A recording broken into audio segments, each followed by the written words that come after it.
So why did you ultimately leave that industry? I wasn't fulfilled anymore. What I wanted to do was get to the top and be the coolest person, like, be one of the top promoters. I won like VIP host of the year in a few magazines and a bunch of stuff, and it wasn't fulfilling.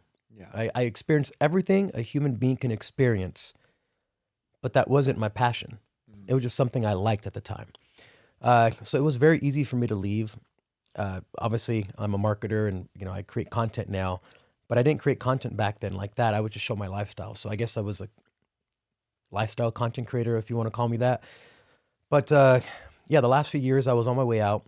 I would just work a few times a week just because it would pay me so much money and I'd have people coming into town that I'd want to go out and hang out.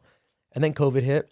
And that's when I started looking at the world and seeing what's happening and all these laws being passed in California.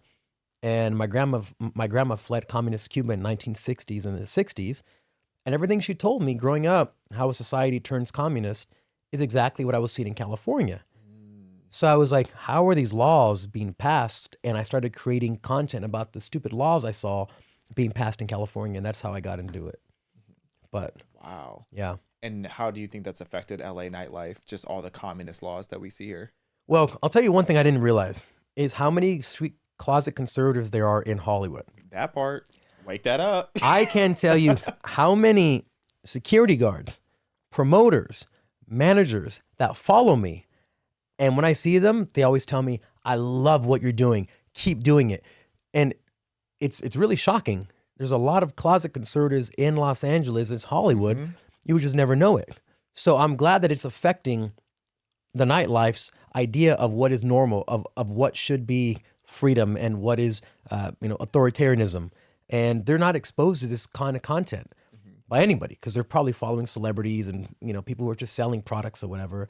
But have someone come who they know, who they knew, or who they know of, say, this is the way things are, something's not right. There's that level of trust that I guess I've built up with them. But it's really refreshing to see that it's starting to spread now. Like the conservatism is starting to spread in LA.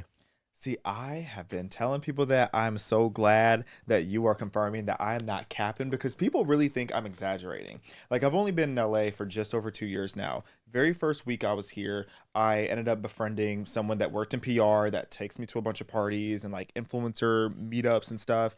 And all the time since the day I got here, people come up to me saying that they love what I do. And it has made me realize over the last couple of years how many people in Beverly Hills, in Los Angeles, all over this region are so conservative. Yeah. At the very least, they're anti-woke. Yeah. Because they see how being woke has destroyed pretty much every major city that they go to. Yep. Besides Miami. Miami is the only one that's surviving. It's because too many Latins there right now. Too They're many like, Latin- no, the Latins Papa, so you can't do that here, man. It's so funny when people act shocked about how many Hispanics ended up voting for Trump. It's like, do you not know any Latin or Hispanic people? Because that is a group of people that does not play around with the woke stuff. No, not at At all. all. No, it's so weird to them. Yeah. It's so weird because they have a pretty typical family structure. And like, wait.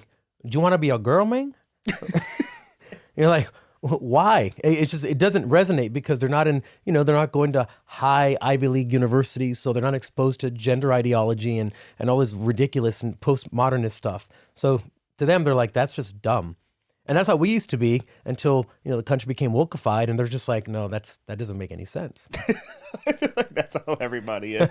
Like, if you look at what's going on today and you don't just stop and say, this is really stupid, then I'm concerned for you. And the Latin community, shout out to the Latins. Shout out to the Latins because I really do feel like the Latin and Hispanic communities have really paved the way for how many minority demographics are now becoming unapologetic about not being woke. Yeah. Because the way that Black people have been in this chokehold that we're supposed to worship this woke ideology, Black people don't play about that. No. I remember talking to my mom for the first time. She asked me, what does non-binary mean? And I sat up and I was like, no, let me tell you.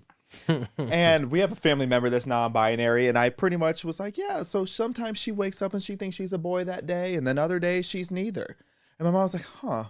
And I'm like, what do you think of that? She goes, baby, I'm from a different time. Oh, yeah. And we all are. Yep. We all are from a time where if you are old enough to be watching this, or old enough to read, then you were old enough to remember a time when everybody would have thought you were insane for thinking that you just don't have a gender. Yeah. But that's what we've come to as a society. Yeah. No, you're right. And what's interesting is during the election season, I was traveling all over the country, going to undercover to Kamala Harris rallies, going to Trump rallies, all these things. And at the Kamala Harris rally, I was talking to people, and I was talking to some older black ladies. And we were trying to see how far that they would go, because remember, in wokeism, you don't want to offend anyone, so you just say yes to whatever they say because it's their lived experience. So we were pressing them. And when it got to the men and women sports thing, every single older black lady I talked to was like, "Oh yeah, no, I'm not into that. That's too much." And I was like, "Oh, so there's a line." Mm-hmm. But then if I would have talked to older white women or anyone younger, they'd be like, "Yeah." And I was like, so there's a line that they won't cross, which was interesting. Mm-hmm. So the whole men and women sports thing, they are not cool with, from what I experienced.